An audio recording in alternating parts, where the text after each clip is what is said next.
Assalamualaikum warahmatullahi wabarakatuh. Waalaikumsalam warahmatullahi Waalaikumsalam warahmatullahi wabarakatuh. Perkenalkan, nama saya Ibu Sumiati. Saya berasal dari SMK Negeri 4 Bandar Lampung yang mengaku mata pelajaran akuntansi. Sore kali ini saya akan menjelaskan materi tentang capaian pembelajaran. Sebelum saya mulai memberikan materi, ada baiknya kita memulai terlebih dahulu dengan doa. Tolong Pak Budi untuk memimpin doanya. Ya. Sebelum kita memulai materi ini, marilah kita berdoa semoga bisa berjalan dengan lancar. Berdoa menurut agama dan kepercayaan masing-masing. Mulai. Berdoa selesai.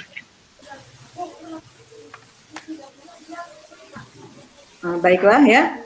Materi kali ini saya akan menjelaskan tentang capaian pembelajaran. Ya. Next Pak Albert. Nah, di sini saya akan memaparkan tujuan pembelajaran yang saya harapkan setelah saya memaparkan materi ya. Yang pertama, di sini saya berharap setelah kita membahas materi, peserta didik mampu menjelaskan arti capaian pembelajaran. Kemudian yang kedua, saya berharap peserta didik ini mampu menjelaskan keterkaitan antara capaian pembelajaran dengan tujuan pembelajaran. Next Pak Albert. Baiklah, sebelum saya mulai ke materi, saya akan ada sedikit pertanyaan yang di sini saya yakin Bapak itu punya jawabannya ya. Nah, di sini pertanyaannya adalah bagaimana Bapak atau Ibu merumuskan tujuan pembelajaran pada mata pelajaran yang Bapak Ibu ampu dalam proses kegiatan belajar mengajar selama ini. Ada yang bisa menjawabnya Bapak Ibu?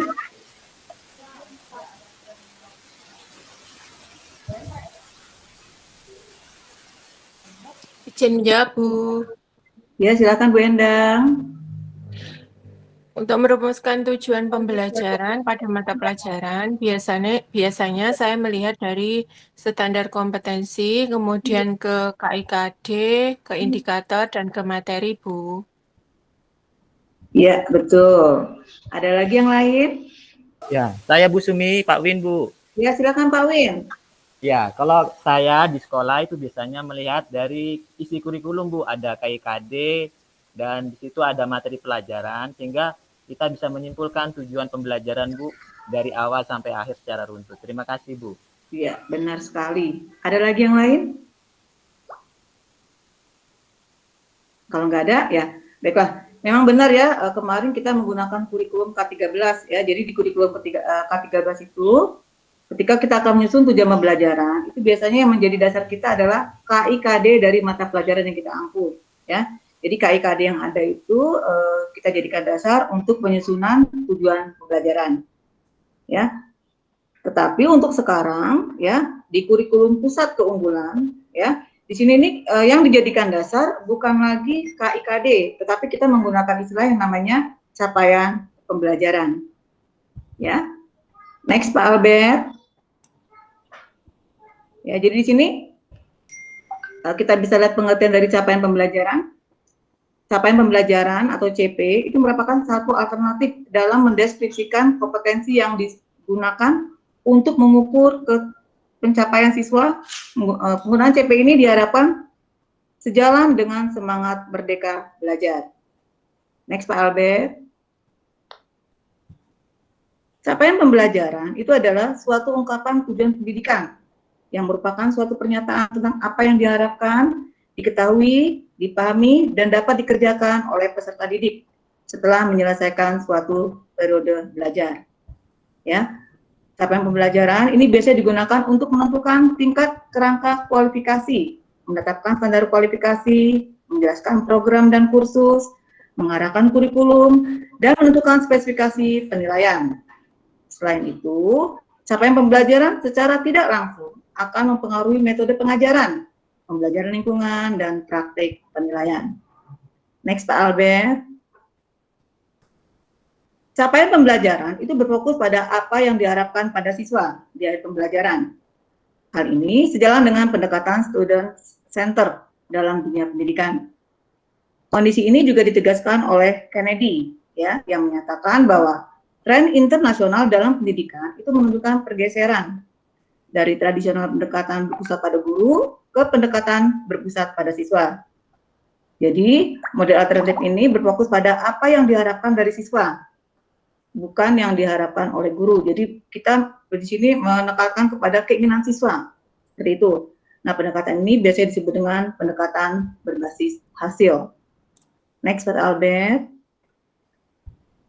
Dalam keputusan Menteri Pendidikan, ya, nomor 958 tahun 2020 tentang capaian pembelajaran, pada pendidikan anak usia dini, pendidikan dasar, dan pendidikan menengah, dinyatakan bahwa capaian pembelajaran ini merupakan bentuk pengintegrasian kompetensi inti dan kompetensi dasar yang disusun secara komprehensif dalam bentuk narasi yang meliputi sekumpulan kompetensi dan lingkup materi, sehingga capaian memungkinkan setiap anak mendapatkan pengalaman belajar sesuai dengan tingkat kompetensinya.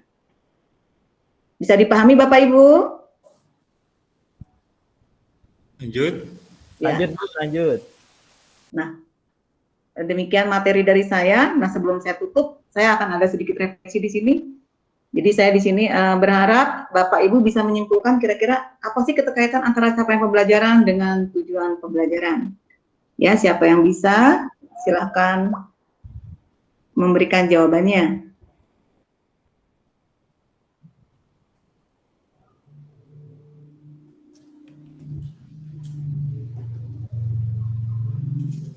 Ya Pak Salam, bisa Pak Salam?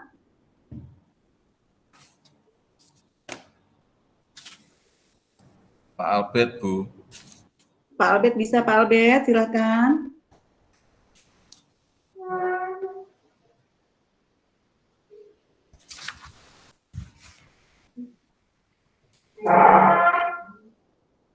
Bu Endang.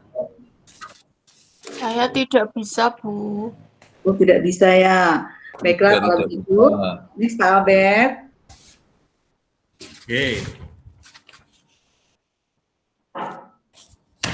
Oke, di sini ada keterkaitan capaian pembelajaran dengan tujuan pembelajaran.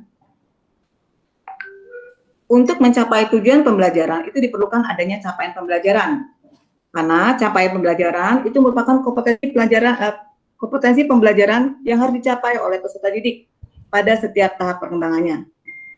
Peserta didik untuk setiap mata pelajaran serta pendidikannya ya. Jadi capaian pembelajaran itu memuat sekumpulan kompetensi dan lingkup materi yang disusun secara komprehensif dalam bentuk narasi. Ya, jadi untuk menyusun tujuan pembelajaran, ingat ya, intinya kita membutuhkan yang namanya capaian pembelajaran, yang sebelumnya di sini kita menggunakan KIKD. Ya, sebelumnya kita menggunakan KIKD untuk menyusun tujuan pembelajaran, sekarang kita menggunakan yang namanya capaian pembelajaran. Bisa dipahami Bapak Ibu? Bisa, Bu. Oke. Kalau gitu, sebelum saya tutup pembelajarannya, saya minta Pak Budi untuk menutup dengan doa terlebih dahulu. Oke, sebelum ditutup, marilah kita berdoa menurut agama dan kepercayaan masing-masing. Berdoa mulai. Berdoa selesai. Baiklah, demikian paparan materi dari saya. Semoga materi yang saya berikan hari ini bisa dipahami. Sampai bertemu di pemberian materi berikutnya. Saya akhiri. Wassalamualaikum warahmatullahi wabarakatuh. Waalaikumsalam warahmatullahi wabarakatuh. Terima kasih Bu Sumi. Terima kasih Bu Su. Ya. Terima kasih Pak Albert. Makasih semua. Terima kasih, Bu.